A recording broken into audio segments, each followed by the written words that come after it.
Sir ಜೋಳದೊಳಗೆ ಹೋಗಿದೆ ಅಂತ ನಾನು ಇಷ್ಟ. ಅದೆಲ್ಲ ಪೂರ್ತಿ ನೀರದೆ ಸರ್ ಅಲ್ಲಿ. ಹಾಂ ನೀರಿದೆ. ಹಾಂ ನೀರಿದೆ. ನೆನ್ನೆ ದಿನ ನೀರು ಹಾಸಿತು ಜೋಳಕ್ಕೆ. ಸ್ವಲ್ಪ ಬೆಳಿಗ್ಗೆ ನೆನ್ನೆ ಮಳೆ ಆಯ್ತಲ್ಲ, ನಾನು ಬರೋಣ ಅಂದ್ಬಿಟ್ಟು ಬಂದು ನೋಡಿದ್ದು ಇಲ್ಲಿ ಹೋದಂಗೆ ಪಾಸ್ ಆಗಿದ್ದು ನಮಗೆ. ಅದು ಗೊತ್ತಾಗಿಲ್ಲ ಚಿರತೆನೇ ಇದು ಅಂತ. ಇದು ಹುಲಿನೋ ಚಿರತೆ ಅಂದರೆ ನಮ್ಗೆ ನೋಡಿಲ್ವಲ್ಲ ಕಣ್ ನೀಟಾಗಿ ನಾವು. ಇಲ್ಲಿ ಹುಲಿ ನೋಡಿ, ಹುಲಿ ಅಜ್ಜನ ಈಗ ಏನು ಒಂದು 15 20 ನಿಮಿಷನೇ ಆಗಿರ್ಬೋದು ಅಷ್ಟೇ. ನಾವು ಇಲ್ಲಿ ಬಂದಾಗ ನಾವಿಲ್ಲಿ ನಾಯಿ ಪಾಯಿ ಓಡಾಡ್ತಾವಲ್ಲ ಜೋಳದೊಳಕಂತ ನಾವು ತಿಳ್ಕೊಬಿಟ್ಟು ಇಲ್ಲಿ ಓಡಾಡಿದ್ದು ನೋಡ್ಬಿಟ್ಟು ಅಲ್ಲಿ ನೋಡಿದ್ರೆ ಈ ಹುಲಿ ಇದು ನಮಗೆ ಹೆದರಿಕೆ ಎತ್ಬಿಟ್ಟದ್ದು. ಇಲ್ಲಿ ಹೊಲಕ್ಕೆ ಬರೋಕ್ಕೆ ಮಾಡೋಕ್ಕೆ ಎಲ್ಲ. ಈಗ ಫಾರೆಸ್ಟ್ ಡಿಪಾರ್ಟ್ಮೆಂಟವ್ರಿಗೂ ಹೇಳಿದ್ದೀವಿ, RF ಅವ್ರು ಬರ್ತಾಯಿದೆ ಅಂತ ಹೇಳವ್ರೆ, ಕಳಿಸ್ಕೊಡ್ತೀನಿ ಕಣಪ್ಪ ನನ್ನ ಟೀಮ್ ಅಂತ ಹೇಳವ್ರೆ. ಇಲ್ಲಿ ಹುಲಿದೇ ಭಯ ನಮಗೆ. ಈಗ ನೈಟಲ್ಲಿ ಇಲ್ಲಿ ಬರೋಕ್ಕೂ ಕಷ್ಟ, ಗದ್ದೆಗೆ ಓಡಾಡೋಕ್ಕೂ ಕಷ್ಟ. ಇಲ್ಲಿ ಹುಲಿ ಚಿರತೆ ಜಾಸ್ತಿ, ಅಬ್ಬರ ಜಾಸ್ತಿ ಇಲ್ಲಿ. ಹುಲಿ ಅಬ್ಬರ ಜಾಸ್ತಿ. ಹುಣಸೂರು ತಾಲೂಕು ಕಾಳನಹಳ್ಳಿ. ಇಲ್ಲಿ ಹುಲಿ ಚಿರತೆ ಎಲ್ಲ ಕಿರ್ಬಾನು ಇರ್ಬೋದು ಅನಿಸ್ತದೆ. ಇಲ್ಲಿ ಹುಲಿನ ಇದ್ಮೇಲೆ ಎಲ್ಲ ನೋಡಿ, ಅಲ್ಲಿ ಎಲ್ಲ ನಾಯಿ ನರಿಗಳು ಅಕ್ಕಿ ಪಕ್ಷಿಗಳು ಬಾತೆಲ್ಲ ಅಲ್ಲವೇ ಗದ್ದೆ ಕೆಳಗಡೆವೆ. ನಮ್ಗೆ ಗೊತ್ತೇ ಇದು ಯಾಕೆ ಓಡ್ಬಿಡ್ತಾವಂತ.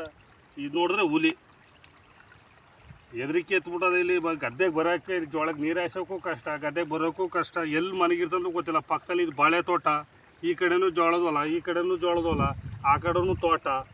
ಆ ಹುಲ್ಲು ಸಂದಿಲೆಲ್ಲಾರು ಮನೆಗಿದ್ರೆ ಬರೋಕ್ಕೆ ನಮಗೆ ಭಯ ಹತ್ಬಿಟ್ಟದೆ. ಇಲ್ಲಿ ಏನು ಮಾಡೋದಪ್ಪ, ಗದ್ದೆ ನೀರು ನೋಡೋಕ್ಕೆ ಭಯ ಹತ್ಬಿಟ್ಟದೆ. ಅಷ್ಟು ಹೆದರಿಕೆ ಇಲ್ಲಿ ಹುಲಿ. ಇಲ್ಲಿ ಒಂದು 7 ಗಂಟೆ ಏನು ಬೆಳ್ಕರದ ಮೇಲೆ ಓಡಾಡ್ಬೇಕು. ಇಲ್ಲಿಗೆ ಬಂದು 7 ಗಂಟೆ 8 ಗಂಟೆಗೆ ಬರ್ಬೇಕು ತಿರ್ಗಾಡ್ಕೊಂಡು. ಅಷ್ಟೊತ್ತಿಗೆ ಬರೋಕ್ಕೂ ಆಗಲ್ಲ. ಅಷ್ಟು ಹೆದರಿಕೆ ನಮಗೆ ಈ ಹಳ್ಳಿ ಜನಕ್ಕೆ. ಹುಣಸೂರು ತಾಲೂಕು ಕಾಳನಹಳ್ಳಿಯಲ್ಲಿ. ಮಾತಾಡ್ಬೇಡ ಕಣ ನೀನು. ನೋಡಿ ಸರ್,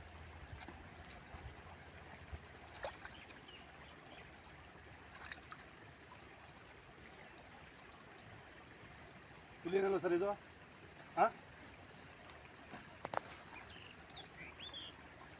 ಸರ್, ಇಲ್ಲಿ ಹೋಗೋದೇ ಕಾವಲೇರಿ ಮೇಲೆ. ಅದು ಇದು ಗದ್ದೆ ತೇವ್ರಿ ಮೇಲೆ ಕೆಳಗಡೆನೂ ಹೋಗಿದೆ ಸರ್. ಅಲ್ಲಿ ಹೋಗಿ ಜೋಳದೊಳಗೆ ಬಂದದೆ. ಇದು ನಾಮಗೋಳಿಗಳು, ಬಾತುಗೋಳಿ ಮರಿಗಳೆಲ್ಲ ಅಲ್ಲವೇ.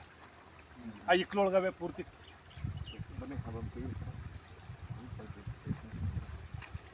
ನೀರು ಬರೀ ಸಾರಿ ಬೆಳಗುಂಜೆ ಇದು 6 ಗಂಟೆಲಿ ಬಂದಿರೋ ಸರ್ ಹುಲಿದು. ಕತ್ಲೆಲ್ಲೂ ಹೋಗಿಲ್ಲ, ಪೂರ್ತಿ ಬೆಳ್ಕರ್ದಿತ್ತು.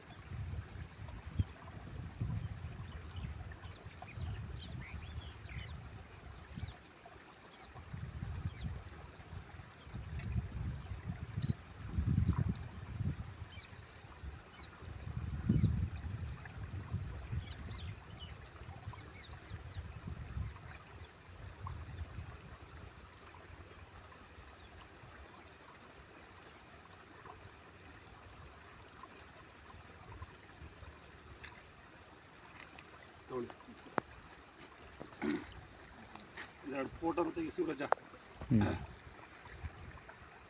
ಟಕ್ ಟಕ್ ಅಂತ.